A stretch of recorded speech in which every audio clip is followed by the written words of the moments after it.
Hello everyone and welcome to my ability power FREJA guide. In this video I'm gonna tell you about this build and how it works, why it works, when should you use it and when should you not use it. I will also show you how to personalize the build for your own playstyle since there is some room to play with. And then finally I will showcase the build in-game with post-recorded commentary and it will all be timestamped down below so you can skip to wherever you like. Feel free to turn on closed captions if you have trouble understanding me, and let's get right into it. So the build is focused around these two powers, Lily and So Cooked, as well as this item, Mark of the Kitsune. This item is very important and it makes the difference between your build being hard countered and actually usable, but we'll get to that later. The first power, Lily, makes you fire a mini bola shot when you use your updraft that is slightly weaker and doesn't pull people in. As you can see here, the normal bola shot groups enemies together and does 200 damage, while the smaller one doesn't pull and it does 120 damage instead. And the second power increase both of your normal bola and the mini bola's damage by 20% and makes them linger on the ground where they do damage over time and slow down enemies. This combo is what makes the build actually strong because it's not only a big burst of damage that has infinite range, it also crowd controls enemies by slowing them down, and it can be used as an area denial tool, kind of like an Ash Dynamite where you can throw it in a choke point and force the enemies out of it. On top of that, since it's considered ability damage, you can also use it to apply debuffs like Cyber Venom, Liquid Nitrogen, or the new Sundering Vial. It's also a lot easier to play since the mini bola's hitbox is the same as the normal bola, and the normal bola is just a lot easier to hit than the normal right click. So it's a fairly comfy build as well, since you don't need to be super locked in to do a good amount of damage. I think that's why it's the more popular one compared to the weapon power build, even though the weapon power is more powerful in my opinion. Alright, so let's pause here for a moment to talk about why I think this build is generally worse than weapon power. It's mainly because this build is a lot easier to counter, and that's because the bulk of your damage comes from one ability that's on a 12-second cooldown, and many characters in Stadium have ways to negate that damage. Kiriko Cleanse, Moira Fade, Reaper Wraithform, May Ice Block, Zarya Bubble, and many others. And that's before items. Some characters have specific items which allows them to cleanse themselves, for example Orion with his Charge Cleanse, but you don't even need to have a specific item because anyone can purchase Kitsune Charm and just cleanse themselves. And the other part in getting countered is just surviving the one-shot. Stuff like overhealth and certain defensive items can let most characters consistently survive the one-shot, wait to get healed, and then re-engage while your skill is on cooldown. Overdrive Core is particularly strong as it can let enemies tank one bola shot for free basically, once per life. Thankfully not a lot of people know this, so you can still end up playing this build and get away with it, but the weapon power build just doesn't have this problem. You're just shooting your gun. There is, however, one saving grace you can use if you are getting hard countered, and that is to buy Mark of the Kitsune. It allows you to deal an extra instance of ability damage every time you use an ability, and since FREJA has pretty low cooldowns, you can take advantage of that. That instance also triggers debuffs like Cyber Venom, so you can continuously reduce enemy healing. It can also give you some self-sustain if you're using Phantasmic Flux, for example. Mark of the Kitsune basically makes your ability power items not be completely useless if your bola shots keep getting negated. That's why it's so good. Alright, now that that's out of the way, let's go back to the build guide. So we have our two main powers. After that, you can honestly pick whatever you want. Every single power is viable with this build, except maybe Thread the Needle, I would say. But for 95% of cases, I would recommend you to pick Redux as your third power. It's pretty easy to land shots against enemies stuck by your bola since they're slowed down, and then you can get your next updraft faster. It's also pretty good in 1v1s if you can land normal right clicks on your enemies just to reduce the cooldowns on your dashes as well, since you can deal extra damage with them using Mark of the Kitsune. And then for the fourth power is where you really just pick whatever you want. You could go Mighty Gust for even more ability damage and some CC. You could go Forager or Deep Pockets for extra sustain or damage. You can go Volley, which is my personal favorite, as it makes landing Mark of the Kitsune easier and it helps in close quarters. Secret Point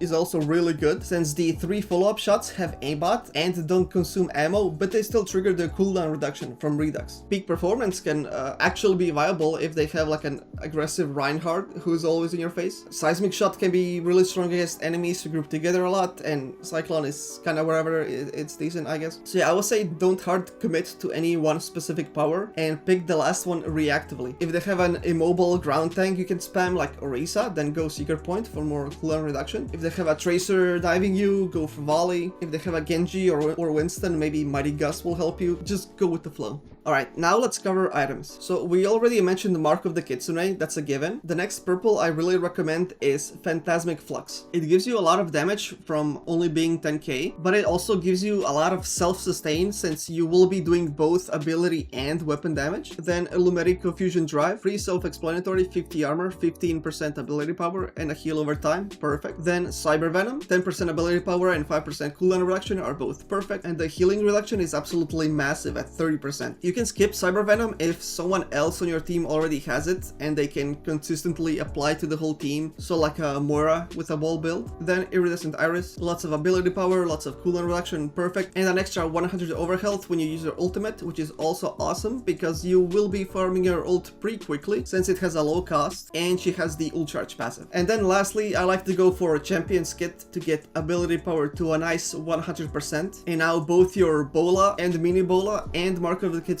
procs will all be doing substantial damage, and you will be healing yourself from it because of Phantasmic Flux. Now, these items aren't set in stone. You can mix and match depending on your situation. The three that you should get every game, in my opinion, are Lumerico Fusion Drive, Phantasmic Flux, and Mark of the Kitsune, and the others can be adapted to your needs. For example, Liquid Nitrogen can help a lot against very mobile characters, or characters who give movement speed like Jugger Queen, Lucio, Juno. Super Flexor can be really powerful if you decide to pivot into a more weapon power playstyle with volley and deep pockets if they keep countering your mini bolas. Same goes for 3-tap Damigun, Weapon Jammer, and Booster Jets. Catalytic Crystal can be good when combined with Charge Plating or Junker Whatchamajig to maybe catch a greedy support player early in the round. Sonic Recharger can be very helpful if you're getting beamed by like a soldier every time you jump. Divine Intervention can be very helpful against bursty characters like Cass, Ash, or Doom. Kitsune Charm is goated as usual, same for Salvage Slugs. And lastly, Sundering Vial can be very helpful against overhealth characters like Junker Queen. But that's not all, she also has a lot of good blue items as well. There's Windwalker Boots for the cooldown reduction, Vitality Amplifier has a lot of useful stats, and honestly every single blue ability item is viable on Freya. Honorable mention to Skyline Nanites, it's very powerful against Sniper Junkrat and Pharaohs and Mercies. Hunter's Mark can be borderline OP if your team is getting rolled and they have a lot of bounties on the enemy team. Not only does it let you know where your counters are so you can avoid them, but you can also use it to tell your team where the enemies are going at the start of the round. So if there's like a Juno who just keeps getting killed by a Tracer, you can ping the Tracer and the Juno will be able to see her through walls. There's also Cushion Padding, which speaks for itself. Ironclad Exhaust Sports is also pretty strong since you can spam your abilities a lot, and you can never go wrong with Tourniquet. And lastly, there is one special green item that I'd like to mention, and that is Medkit. It can be really strong with ability power Freya since you can take a bit of chip damage as you fly up to fire your mini bola, and then activate it immediately as you go back behind cover to start regenerating your HP so you don't need to wait to be healed, and you can also use it to flank easier. And that's about it for the guide part. I hope I was able to explain it well and that you learned something useful. If it did help, I would kindly ask you to leave a like and a comment, and you can subscribe if you want, since I plan on making more videos like this for other characters. So yeah, now let's move on to the gameplay. Alright, hello. Welcome to the unscripted part of the video. So yeah, this is the gameplay. This is a quick play game because honestly, trying to play this build in ranked feels a little bit like throwing. Mainly because it has been nerfed quite a lot, and it's just people are playing like very meta builds in ranked a lot, and you know, this doesn't really compete that well in ranked. So yeah, I ended up going for a quick play, but it was a pretty good quick play game. It went like 3-2 with like overtime, like 50-50, you know, like it was super close. So yeah, I ended up going for power playbook and charge plating and armor because of Tracer and Mei. I like to go to this left side of the map, or right, depending on which side. I don't like to go inside because you can't really dash in the enclosed spaces, so I like to play outside. I did get a pick on the Tracer, but our Vendetta got got picked as well. So here I'm just looking to maybe poke, maybe get a lucky right-click headshot and beam somebody. But no, the Tracer comes back really fast. I go for a mini bola on the Ana, but it's not very threatening on round 1 because you're missing, you know, half of your damage. Actually, I think it's more than half if you stay in the whole thing. But yeah, we end up dying. We end up getting team wiped.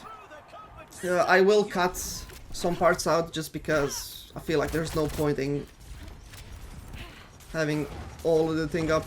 I go for a ult on Diana, but she ends up nading herself and getting killed by the brick, which was a very good play by them. And we also just get wiped again. Here I tried to stay around the wall, but I should have expected Diana to hit me with the NT. That was on me.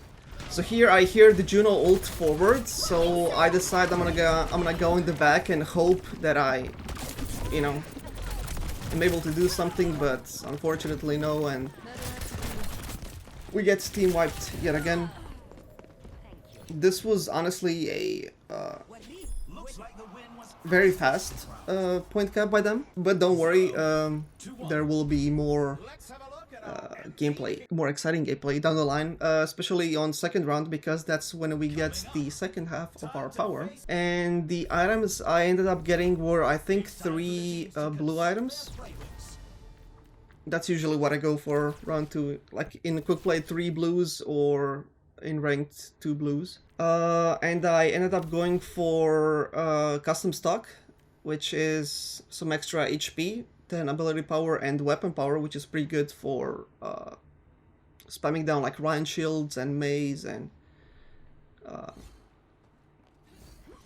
also just helping out against the Tracer. And what did I go for? Multi-tool, yeah. I like multi-tool. It's, you know, 10 ability power, 5 cooldown reduction. Pretty solid. And then here we cut forward, and I'm just checking out the enemy builds, and I noticed the Juno going for a non-standard build.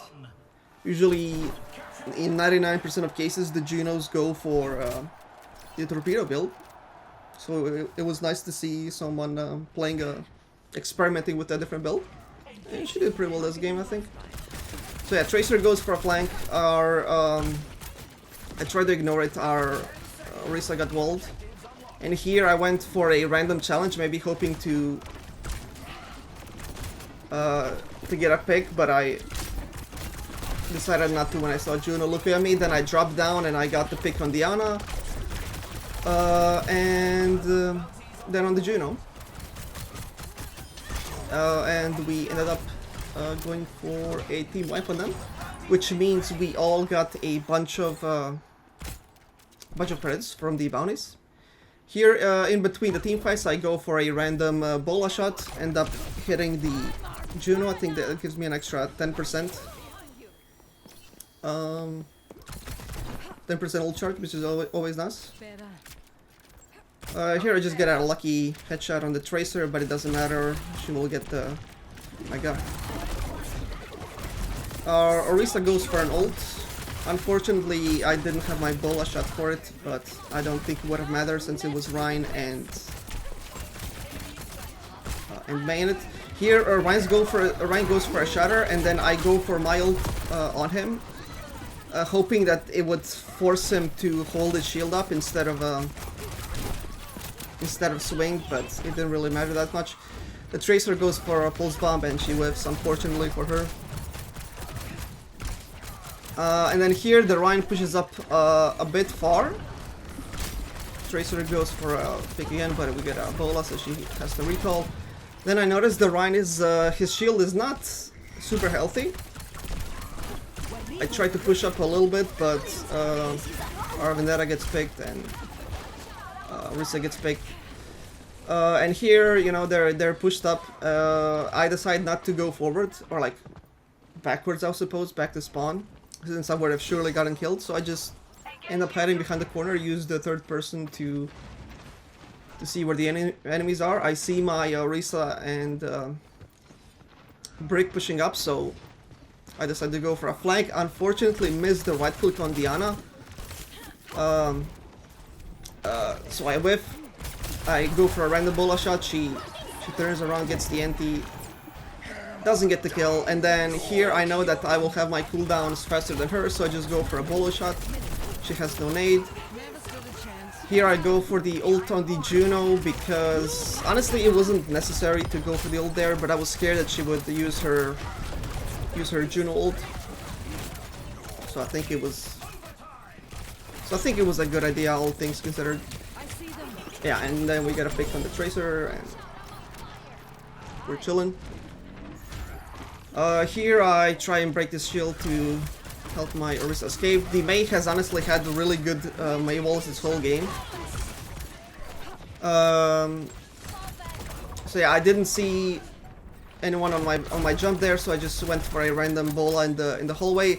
Our Orisa gets walled again, unfortunately, and she gets picked. And here the run is over, and I'm just trying to do like random damage, get a random pick to maximize my my credits, but you know. It is what it is.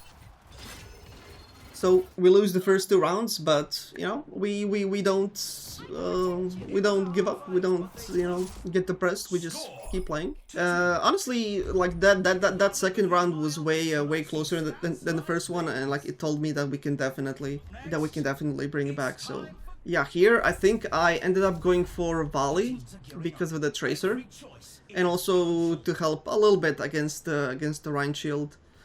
And I sell all my blues just to see how much money I'm gonna have. I go for Phantasmic Flux because, obviously, and Mark of the Kitsune to help against the Tracer. And then I have the perfect amount of money left for Cyber Venom.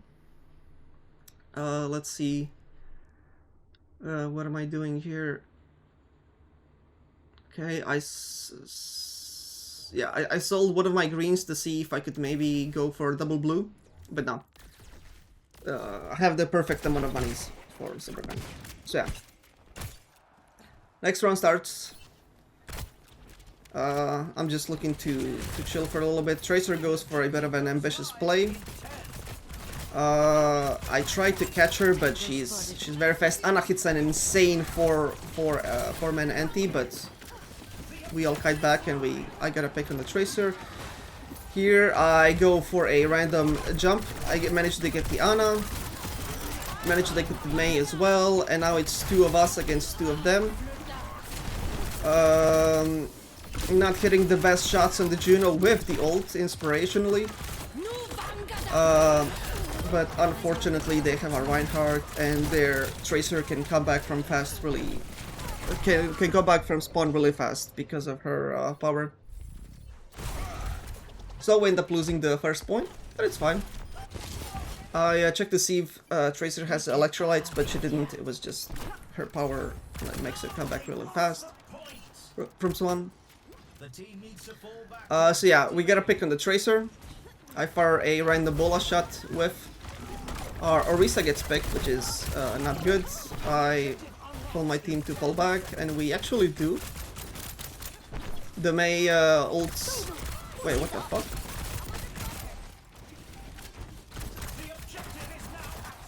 We go for Ana here. Do not get the thing because she has overhealth. We go for the Tracer who's on the flank. She doesn't use her recall there. And we end up melting her HP with volley because, yeah, volley is just really good against Tracer.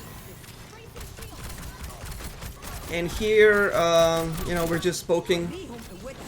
I hear the Rhine gets nanoed, and then I see him charge, and I just jump because I could see it in his eyes that he was gonna go for a shatter.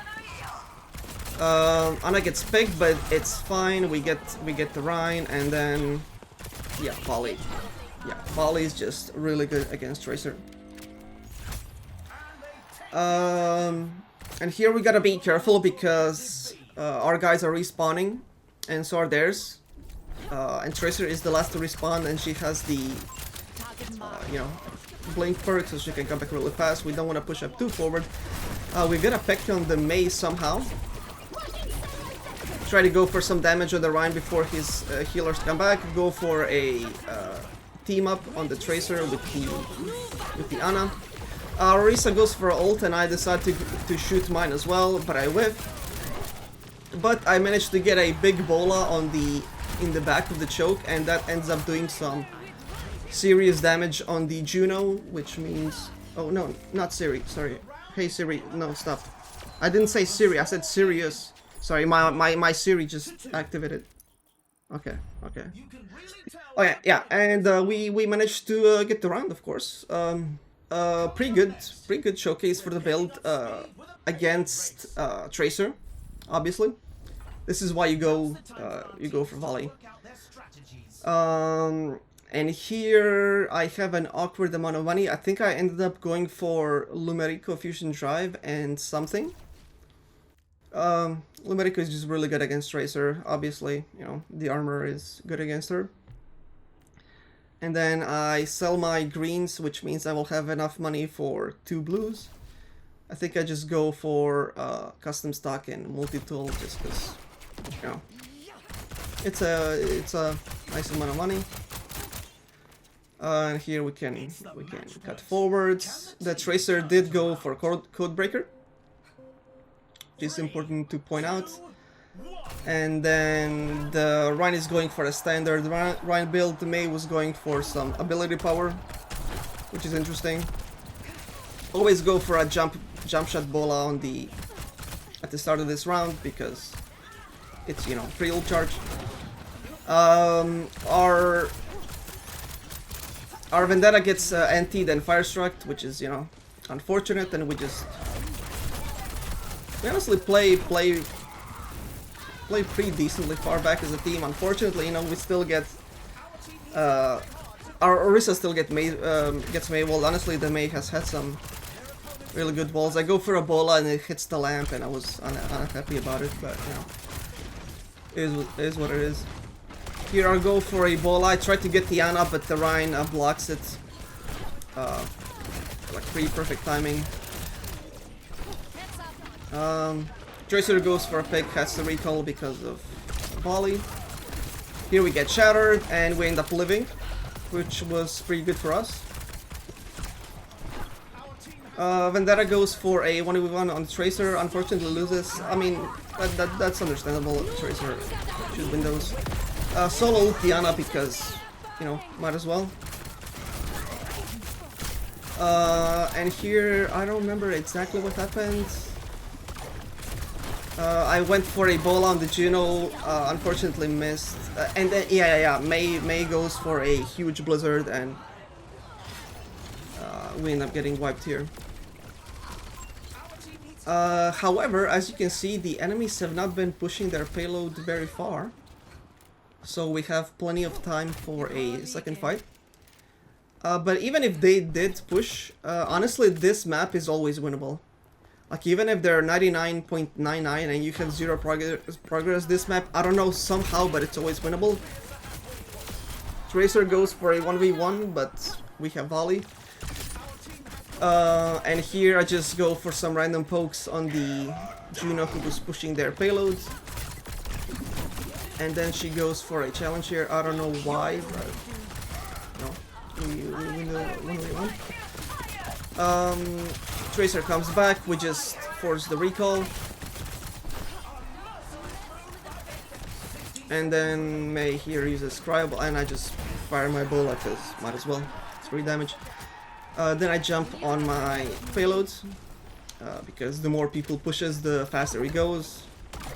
And here I just go for a random bola and spawn.